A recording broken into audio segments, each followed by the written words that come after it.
Good morning to you. You are live with us right here on Relax Radio. Hope you are having yourself an amazing day so far. I am Jamie, and this is the Chat Trap, where we trap you with the best of conversation and we give out those positive vibes that every single person needs in their life. So, if you want a little bit of positivity, or if you just want to keep yourself updated on everything that's happening around the world, all you gotta do is make sure that you keep it tuned right here on Relax Radio.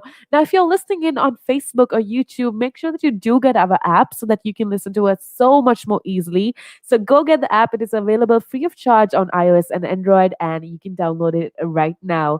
Now, with that being said, I do want to talk about something very important that is going on, and that is nominations. It is award season right now, and it's well a different award season, I would say, because there's no red carpets, there are no awards handed out, but everything's happening virtually. Everything's happening via Zoom. We just had Grammys happen, and I did give you an update on everything that went down with the Grammys. But apparently, a few days back, the Oscar nominations just came out, and I have a whole lot to keep you informed with that. But before that, I do want to talk about the BAFTA nominations this year. Now, the BAFTA nominations last year, as a lot of you might know, came under criticism of so many people just because it was said to lack diversity, which is true enough because there were very few females that were nominated and there were very few films that were nominated. It was all of the same genre. Thus, a lot of people were speaking up about how it needs diversity. Now, I have good news for you this year because there's a lot of good things happening with the BAFTA Film Awards because the nominees rather are extremely diverse. Now, for best film, we have Promising Young Woman, but let me tell you what's amazing is that The Trial of Chicago 7 is nominated for the best film award, and that for me is absolutely amazing. There are so many female directresses rather that have been nominated as well. And I think when things like this do happen, it just motivates artists out there. It motivates directors and directresses to keep doing what they do. And what's amazing is that this year, the BAFTA Film Awards have actually widened the scope of all nominations. So instead of the usual five nominations, there are seven nominations, and every single aspect or every single genre is widened or broadened to have more nominees in it. And I feel like through this, what actually happens is that people like us, we tend to look at, oh, what's this movie, or we become aware of other genres or a diverse group of movies and dramas out there. And I feel that like that was an amazing thing done by the BAFTA committee to have so many nominations out there, to have so many nominees, so that people in general can widen the base of movies or dramas that they watch. Now, moving on, speaking about the Oscar nominations, it is supposed to happen on the 25th of April. Now, it was delayed quite a lot, but it is happening on the 25th of April. And there's a lot that's happening because apparently the best picture is wide open still, but Chloe Zhao's Nomaland was the winner, or is nominated for the best picture in the drama category, which I think is absolutely amazing. And the nominations, this is the 93rd Academy Awards, and it is happening on the 25th, like I spoke to you. And apparently, even with Oscar nominations, 70 women have received total of 76 nominations according to the Academy, which is a record for the given year. Now, two women, that is Emerald Fennell and Chloe Zhao, was nominated in the directing category in the same year for the first time, which is absolutely amazing just because, women are getting the appreciation, the acknowledgement that they do deserve. And that is something that all of these academies or all of these platforms are doing right, which I think is absolutely amazing.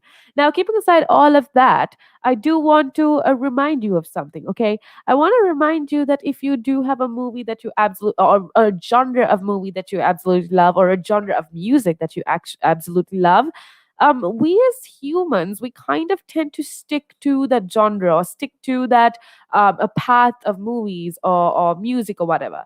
But one thing that I do want you to do is to kind of explore things out of that genre of the movie, okay? So, one thing that I personally have started to do is to watch movies from other cultures. I started watching something called Arsène Lupin, which is based on the French culture, which is a French heist series. It is absolutely amazing. Even things like Money Heist, it gives you a look into different cultures. Even if you want to, know a little bit about the Indian culture, there are so many Indian dramas that are absolutely beautiful on streaming sites such as Netflix and Amazon Prime or whatnot. And I feel like when you do watch movies or dramas or TV series that are so diverse, it kind of gives you a knowledge, just a sneak peek at least, into how other people live their life.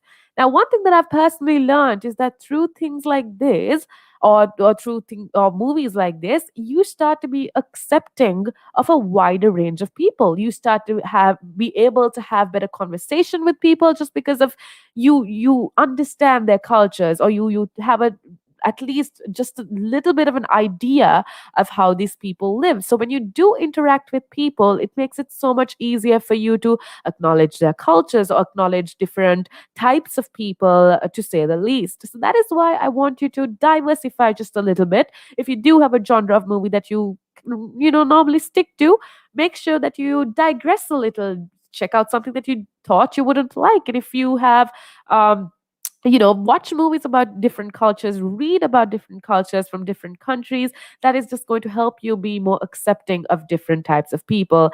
Genuinely has helped me so much personally, just because it gives you a world view.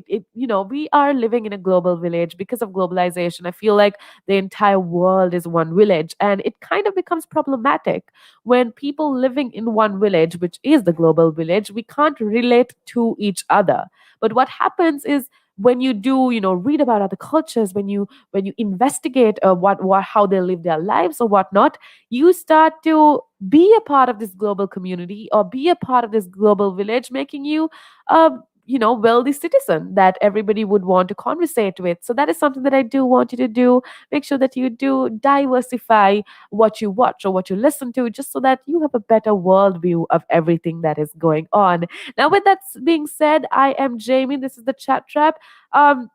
Make sure, like I told you before, make sure that you do download our app, and make sure that you do check out our social media, because you can just keep yourself updated or just have a conversation with us. I absolutely love that all of you are listening in, because it just makes my day so much better that I can uplift any one of you. So thank you so much for tuning in. Thank you so much for the support that you are giving us.